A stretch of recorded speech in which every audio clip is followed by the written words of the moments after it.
Hi, നമസ്കാരം. ഞാനിപ്പോൾ നീലക്കൊടുവേലി തേടിയുള്ള യാത്രയാണ്. ഏതാനും നിമിഷങ്ങൾക്കുള്ളിൽ അതിൻ്റെ അടുത്തെത്തും.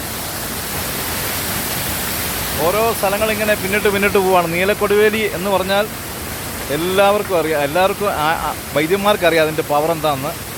മരുന്നുകളുടെ രാജാവാണ് നീലക്കൊടുവേലി. അപ്പോൾ അത് തേടിയുള്ള യാത്രയാണ്. ഇച്ചിരി കഷ്ടപ്പാട് പിടിച്ച സ്ഥലത്തായി സാധനം നിൽക്കുന്നത്. അങ്ങോട്ട് പോയിക്കൊണ്ടിരിക്കുക.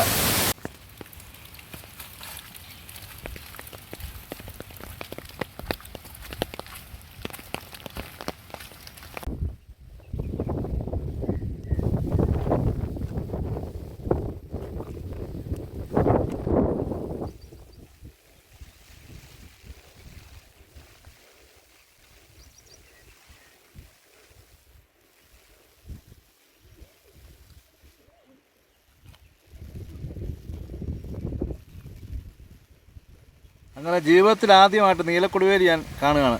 ഒറിജിനൽ നീലക്കൊടുവേലി. ഇതിപ്പോൾ കണ്ടു കിട്ടിയിരിക്കുകയാണ്. കുറേ ഒരു 7-8 കിലോമീറ്റർ സഞ്ചരിച്ച ശേഷം ഇതിനെ കണ്ടു കിട്ടുന്നത്. വെള്ളത്തിൽ നിൽക്കുകയാണ്. ഈ സാധനമാണ് ആൾക്കാർ വെള്ളത്തിൻ്റെ മേലോട്ട് ഒഴുകും, അങ്ങനെ ഒഴുകും, ഇങ്ങനെ ഒഴുകും എന്നൊക്കെ പറയുന്നത്. പൂവോട് കൂടി ആ സാധനം ഇത്രയും വെള്ളം ഇതിലെല്ലാം ഒഴുകി പോയിട്ട് ഈ സാധനം അതേപടി അവിടെ നിൽക്കുകയാണ്.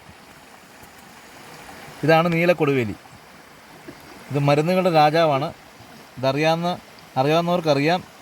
ഈ